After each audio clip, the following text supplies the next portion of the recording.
अस्सलाम वालेकुम। Hope you are all fine. आज का जो हमारा टॉपिक है वो है diabetic foot ulcers. Diabetic foot ulcers किन लोगों में होता है? उन लोगों में होता है जिनको डायबिटीज़ मेलाइटस होता है। अब डायबिटीज़ मेलाइटस क्या है?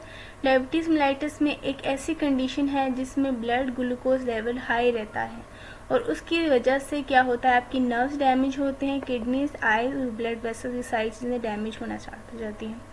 अच्छा, डायबिटीज़ के जो पेशेंट होते हैं उनमें ये भी चीज़, उनकी जो इन्फेक्शन से फाइट जो करती है उनकी बॉडी, ये भी चीज़ डिक्रीज़ होना स्टार्ट हो जाती है। मतलब कि उनका इम्यून सिस्टम वीक होना स्टार्ट हो जाता है। जब डायबिटीज़ को सही तरह से कंट्रोल ना करो तो वो आपके ऑर्गन्स को भी डैमेज करता है, आपके इम्यून सिस्टम को भी डैमेज करता है। अच्छा, फूड की भी प्रॉब्लम्स करता है। और ये जो फूड की प्रॉब्लम्स होती हैं, ये जो डायबिटीज़ बढ़ती हैं तो फूड की प्रॉब्लम्स आना स्टार्ट हो जाती हैं। फूड की प्रॉब्लम्स क्यों डेवलप होती हैं?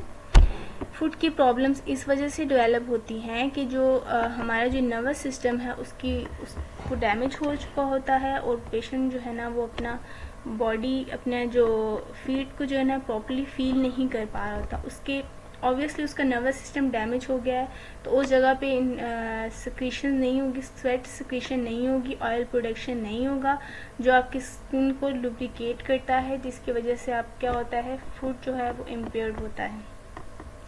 इन सब फैक्टर की वजह से जो है ना स्किन पे प्रेशर पड़ना स्टार्ट हो जाता है, बोन्स पे प्रेशर पड़ता है और जो जॉइंट्स होते हैं उन पे प्रेशर पड़ता है, जिसकी वजह से क्या होता है, स्किन में ब्रेक डाउन होना स्टार्ट हो जाता है। क्योंकि पेशेंट्स अपने ये चीज़ें फील ही नहीं कर पा रहा होता तो उसकी वजह से क्या होता है, सोर्स डेवलप होना स्टार्ट हो जाता है। मतलब आपका जो फूड है वो डैमेज होना स्टार्ट हो जाता है और जब फूड डैमेज होगा तो ऑब्वियसली ब्लड वेसल्स बनना, वहाँ पे ब्रूजेस बनना स्टार्ट हो जाएंगे। ब्रूजेस का मतलब, ब्रूजेस ऑब्वियसली जब ब्रूज हुई हुई है स्किन, इसका मतलब कि आपके ब्लड वेसल्स डैमेज हुए हुए हैं और जब ब्लड वेसल्स के साथ साथ आपका इम्यून सिस्टम भी वीक है और उससे वो इन्फेक्शंस आ सकती हैं। उस जगह पे वो सही तरह हील नहीं होगा तो बैक्टीरियल इन्फेक्शंस आना स्टार्ट हो जाएंगी। ठीक है, आपका इम्यून सिस्टम पहले ही वीक है तो वो ये जो सारी इन्फेक्शन है ये एक गैंग्रीन में डेवलप हो जाएगी। आपका ब्लड फ्लो वहाँ पे कम है क्योंकि आपके ब्लड वेसल्स डैमेज हो रहे हैं, उनकी इतनी एबिलिटी नहीं है, तो ब्लड फ्लो कम होने की वजह से उस जगह पे एंटीबायोटिक्स भी नहीं जा सकेंगी। जो बॉडी एंटीबायोटिक्स प्रोड्यूस करती है वो भी नहीं जा सकती, जिसकी वजह से क्या होता है, गैंग्रीन डेवलप हो जाता है। और जब गैंग्रीन डेवलप हो जाता है तो अब उसके कोई चांस, वो स्किन आपकी नॉर्मल नहीं हो सकती और उस स्किन को एम्प्यूटेट करना पड़ता है। एम्प्यूटेट मतलब उस जगह को काटना पड़ता है, फुट के एक पार्ट को या फिर लेग को। अच्छा, if the infection spread to the blood stream, this process can be life threatening. अगर इन्फेक्शन आपके ब्लड स्ट्रीम तक चली जाए, मतलब आपके ब्लड में चली जाए, तो ये जो प्रोसेस होता है ये लाइफ थ्रेटनिंग भी हो सकता है। उसके बाद क्या है कि जिन पेशेंट्स को या जिन लोगों को डायबिटीज़ मेलाइटस होता है, डायबिटीज़ होते हैं, तो उनको फुली अवेयर होना चाहिए। उनके अपनी फूड की प्रॉब्लम्स के साथ उनको फुली अवेयर होना चाहिए इससे पहले कि ये आए सब प्रॉब्लम फेस करने। उनको चाहिए कि वो इन चीज़ों को प्रिवेंट करें, उनको जल्द से जल्द वक्त से पहले उनको पहचान लें इन प्रॉब्लम्स को, और जब भी कोई उनको प्रॉब्लम्स है तो उसी टाइम में उसको उन प्रॉब्लम को सॉर्ट आउट कर दें। ये जो ट्रीटमेंट है इसमें क्या होता है कि आप ये जो डायबिटिक फूड की प्रॉब्लम्स हैं ये आप कैसे इम्प्रूव कर सकते हैं कि आप प्रिवेंशन करें, ब्लड ग्लूकोज लेवल अपना ठीक रखें, तो आपकी ये सारी कॉम्प्लिकेशन ऑटोमेटिकली जो है, क्योंकि ये सारी कॉम्प्लिकेशन सेकेंडरी तौर पे आ रही होती हैं, ठीक है, secondary as a result of diabetes की वजह से आ रही होती हैं। तो रूट प्रॉब्लम जो है ना इसका डायबिटीज़ ही है, ब्लड ग्लूकोज लेवल है। तो आप अपने ब्लड ग्लूकोज लेवल को ठीक रखेंगे तो ये सारी कॉम्प्लिकेशन ऑटोमेटिकली जो है ना वो ठीक होना स्टार्ट हो जाएंगी। अच्छा, इसमें क्या होता है कि पेशेंट्स के चाहिए, ऐसे पेशेंट को चाहिए कि अपनी फीट को वो देखते रहें कि आया कि उसमें कोई चेंजेस तो नहीं आ रही, ठीक है। अपनी नज़र में रखें अपनी फीट को, ठीक है। डायबिटीज़ को भी मैनेज करें, ये नहीं कि डायबिटीज़ को नहीं मैनेज करना और सिर्फ फीड्स को देखना, ऐसे नहीं। सबसे पहले रूट कॉज प्रॉब्लम को देखना, उसको आपने अपनी ब्लड ग्लूकोज लेवल को मेंटेन करके रखना है, ठीक है। और दूसरी बात यह है कि आपने उसके अपने फीड्स को भी नज़र में रखना है और ऐसे अपनी होम रूटीन ऐसे मैनेज करनी है कि आपके उससे कोई फूड की ऐसी रूटीन हो जिससे आपकी फूड की केयर हो, या फिर आपको पता होना चाहिए कि आपने डॉक्टर को, जब भी आपको लगे कि मुझे अब डॉक्टर को कॉल करनी चाहिए तो उस टाइम आप करें और अपनी प्रॉब्लम को रिकग्नाइज करें, क्योंकि ये जो प्रॉब्लम है ये वक्त के साथ साथ बहुत इमरजेंसी, ये वक्त के साथ साथ बहुत बड़ी हो सकती है। इसके अलावा जो है डायबिटिक फूड कॉजेज़ क्या हो सकते हैं? फुटवेयर, ऐसे फुटवेयर जो पुअरली फिटिंग शूज़ की वजह से कॉमन होते हैं, क्योंकि इनकी सेंसेशन इतनी ज़्यादा नहीं होती, तो हम लोग जो भी फुटवेयर पहनते हैं उनको पता नहीं चलता कि कहाँ आपका जूता आपको लग रहा है, प्रॉब्लम क्रिएट कर रहा है। तो जो पेशेंट्स होते हैं वो उनमें स्पॉट्स बनना स्टार्ट हो जाते हैं, ब्लिस्टर बनना स्टार्ट हो जाते हैं, corns and consistent pain associated with the wearing shoes. New properly fitting footwear must be obtain as soon as possible. अगर पेशेंट को ज़रा सा भी फील हो कि उसको उस जगह पे दर्द हो रहा है या उसके सोर्स बन रहे हैं या ब्लिस्टर बन रहा है, तो उसको चाहिए कि वो एज सून एज पॉसिबल अपना फुटवेयर चेंज करे और कोई प्रॉपरली ऐसा फुटवेयर लें जो उसको प्रॉपरली फिट हो, ठीक है। Nerve damage, people with a long standing and poorly controlled diabetes are at risk for having damage to nerve in their feet. अच्छा, जो लोग जो है ना लंबे समय तक खड़े रहते हैं या फिर वो अपनी डायबिटीज़ को सही तरह से कंट्रोल नहीं करते, तो उसकी वजह से क्या होता है कि उनकी फीट्स में जो भी नर्व्स होती हैं वो डैमेज होना स्टार्ट हो जाती हैं, जिस कंडीशन को हम लोग कहते हैं पेरिफेरल न्यूरोपैथी, ठीक है। Because of the nerve damage the patient may be unable to feel their feets normally. Also, they may be unable to sense the position of their feet and toes while walking, balancing. With a normal nerve, the patient can usually sense if their shoes are rubbing on their feet or if one part of the shoes is becoming stained while walking. ठीक है, ये सारी condition है। जब normal condition में जो भी होता है, जो भी पर्सन होता है, जब भी उसको पता चलता है कि उसका फीट जो है वो उसके शूज़ पे रब कर रहा है या उसके एक सर्टेन पॉइंट पे उसको दर्द कर रहे हैं जगह, तो वो बताता है। लेकिन इसमें इस कंडीशन में नहीं होता, जिसकी वजह से क्या होता है, जो डायबिटीज़ मेलाइटिस के पेशेंट्स होते हैं वो लोग नहीं बता सकते, तो उससे क्या होता है कि उनको डैमेज होना स्टार्ट हो जाता है। तो इसी वजह से ऐसे पेशेंट को चाहिए कि वो अपने फीट का ध्यान रखें, उसको देखते रहें कि आया कि उसमें चेंजेस आ रही हैं कि नहीं। अच्छा, उसके बाद आता है a person with diabetes may not be properly sense minor injuries such as cuts, scars, blisters, signs of abnormal wears and tear that turns into the calluses, corns and foot stain. Normal people can feel it if there is a stone in their shoes, then remove it immediately. A person who has diabetes may not be able to perceive a stone, it constantly rubbing and can easily create a source. अच्छा, ऐसे जो patients होते हैं वो नहीं बता सकते, अगर उनके शूज़ के अंदर कोई स्टोन चला जाए तो वो नहीं बता सकते। नॉर्मल पीपल जो होते हैं वो बता सकते हैं, उनको ज़रा कट लग जाए वो बता सकते हैं, उनको ब्लिस्टर हो जाए किसी जगह पे वो बता सकते हैं, ठीक है। अच्छा, poor circulation especially when poorly controlled diabetes can lead to accelerated hardening of the capillary arteries or atherosclerosis. When blood flow to the injured tissue is poor, healing does not occur properly. अच्छा, ऐसे जो patients होते हैं उनमें poor circulation होती है, अच्छा, diabetes क्या करती है कि ये आपकी आर्टरीज़ को हार्ड करना स्टार्ट कर देती है। हार्ड कैसे करती है कि वहाँ पे जो है ना जो ब्लड वेसल्स होती हैं उनके अंदर क्लॉटिंग स्टार्ट कर देती है आहिस्ता आहिस्ता। ठीक है, उससे क्या होता है कि आपकी जो ब्लड फ्लो होती है वो भी कम होती है और आपका हीलिंग जो प्रोसेस होता है वो भी सही तरह से नहीं हो रहा होता। अच्छा, जो भी ट्रोमा होता है फूड को, any trauma to the food can increase the risk for more serious problems. कोई भी ट्रोमा होगा फूड में वो जो है कोई सीरियस प्रॉब्लम कर सकता है। ठीक है, ये देखिए ये गैंग्रीन बना हुआ है। अब ये स्टेज पे आ गया कि अब इसको ये और फर्दर जो है ये ख़राब होगा बम। ठीक है, अच्छा ये स्टेज 1 है।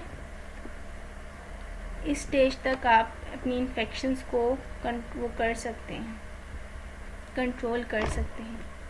ठीक है, स्टेज 1, स्टेज 2, स्टेज 3, स्टेज 4। ठीक है, इन्फेक्शन में क्या आता है? Athlete foot, ingrown, toenail. अच्छा, इन्फेक्शन अगर एथलीट फुट नॉर्मल अगर किसी पेशेंट को होती है तो वो बता सकता है। और इसमें क्या होता है? Athlete foot, a fungal infection of the skin और the toenail that can lead to more serious bacterial infection and should be treated promptly. अच्छा, इसमें क्या होता है कि आपके जो इन्फेक्शंस होती है स्किन की और नेल्स की, जिसमें ये एक सीरियस बैक्टीरियल इन्फेक्शन है स्किन की और टो नेल्स की। ठीक है, ये इन्फेक्शन हो जाती है तो ऐसे जो नॉर्मल लोग होते हैं वो बता सकते हैं, लेकिन ये डायबिटिक पेशेंट्स को नहीं पता चलता इस कंडीशन का, लेकिन इन्फेक्शन उनमें हो सकती है। अब आता है इनग्रोड टोनेल should be handled right away by the foot specialist. Toenail fungus can be also treated. अच्छा, इनग्रो टोनेल जो होता है वो नॉर्मल पीपल में समझ आती है, लेकिन उनको पता चल जाता है, लेकिन इनग्रो टोनेल का इतना डायबिटीज़ के पेशेंट्स को नहीं पता चलता, लिहाजा उनको अपनी चाहिए कि वो अपने फुट को अपनी नज़र में रखें, अपना वो फुट स्पेशलिस्ट को दिखाएं ताकि वो वक्त पे उसको ट्रीट कर दें। अच्छा, स्मोकिंग, एनी फॉर्म ऑफ तम्बाकू causes damage to the small vessels in the feet, legs. This damage can disrupt the healing process and is major risk factor for infection and amputation. अच्छा, एक तो बंदे को diabetes भी है और साथ में वो स्मोकिंग भी कर रहा है, तो ऑटोमेटिकली उसको उसकी जो स्मॉल वेसल्स हैं वो जल्दी डैमेज होंगी। ठीक है, और ये ऑटोमेटिकली आपकी हीलिंग प्रोसेस को भी डिले करेगा और फिर क्या होगा? एम्पुटेशन, इन्फेक्शंस होगा और इन्फेक्शंस की वजह से फिर एम्पुटेशन हो जाएगी। एम्पुटेशन का मतलब ये है कि काटा, जो उसकी इन्फेक्शियस जगह है उसको काटा जाएगा। अच्छा, डायबिटिक फुट सिम्टम्स में क्या क्या आ जाते हैं? डायबिटिक फुट सिम्टम्स में ये सारे सिम्टम्स हैं। अच्छा, ऐसा बिल्कुल भी नहीं है कि पेशेंट को फील नहीं होता, पेशेंट को लेटर स्टेजेस में नहीं फील हो सकता, लेकिन शुरू के स्टेजेस में उनको फील होता है कि उनको दर्द रहता है पाँव में, स्प्रेन होती है, स्टेन होता है, ब्रूज होता है, over use and improperly fit tissues और अंडरलाइंग इन्फेक्शन। इन सब चीज़ों की वजह से पेशेंट को दर्द होता है और पेशेंट बताता भी है शुरू में। अगर लेटर स्टेजेस पे हो तो फिर उसके लिए ज़रा मुश्किल होता है, लेकिन पेशेंट ऐसा बिल्कुल भी नहीं है कि पेशेंट बिल्कुल नहीं बता सकता, पेशेंट बताता है, पेशेंट है इसका बताता है। और इसमें क्या होता है? रेडनेस भी आती है, इसके सिम्टम्स में रेडनेस भी होती है और स्वेलिंग भी होती है। ठीक है, स्वेलिंग की क्या इंडिकेशन है कि कोई अंडरलाइंग, जब भी आपके फुट में ऐसे जो पेशेंट होते हैं उनकी फीट में या लेग्स में स्वेलिंग हो रही है तो उसका मतलब कोई इन्फ्लेमेशन चल रही है, कोई इन्फेक्शन चल रही है। ठीक है, और जब रेडनेस है, रेडनेस का मतलब है कि कोई इन्फेक्शन बनी है किसी जगह पे, कोई हार्ड चीज़ बनी हुई है, तो उसका मतलब है कि कोई इन्फेक्शन है। Other signs of poor circulation include following: pain in the legs or buttocks that increase with walking but improves with rest. ठीक है, अदर साइन, पोर सर्कुलेशन का ये साइन है। अगर जगह पे पोर सर्कुलेशन है, इसका मतलब है कि जब वॉकिंग करते हैं तो आपको दर्द होता है लेग्स में और बटक्स में, और इम्प्रूव होता है विद रेस्ट। ठीक है। Hair no longer growing on the lower legs और feet, hard shiny skin on legs. ठीक है, ये सारी सर्कुलेशन, पुअर सर्कुलेशन की निशानियां हैं। अच्छा, उसके बाद आता है localise warm can be sign of infection. उस जगह का हिस्सा जो है वो गर्म हुआ आता है, इसका मतलब कि ये इन्फेक्शन है, इन्फ्लेमेशन है। किसी भी स्किन का, कहीं भी जगह की स्किन का कोई इन्फेक्शन कट लगाता हुआ हो तो उसका मतलब ये है कि ये एक सीरियस हो सकता है और ये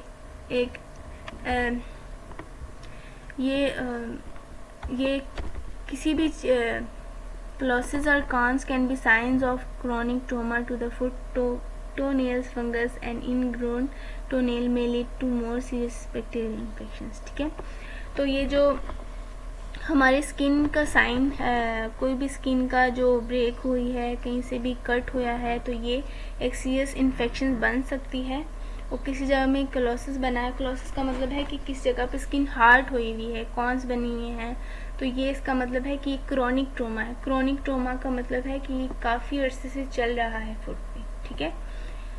टोनेल fungus and ingrown toenails may lead to more serious bacterial infections. Drain of pus from a wound is usually a sign of infection. अगर एक ठीक है, अगर एक जगह से एक इन्फेक्शन बनी है और वहाँ से पस आ रही है तो उसका मतलब कि वो इन्फेक्शन है।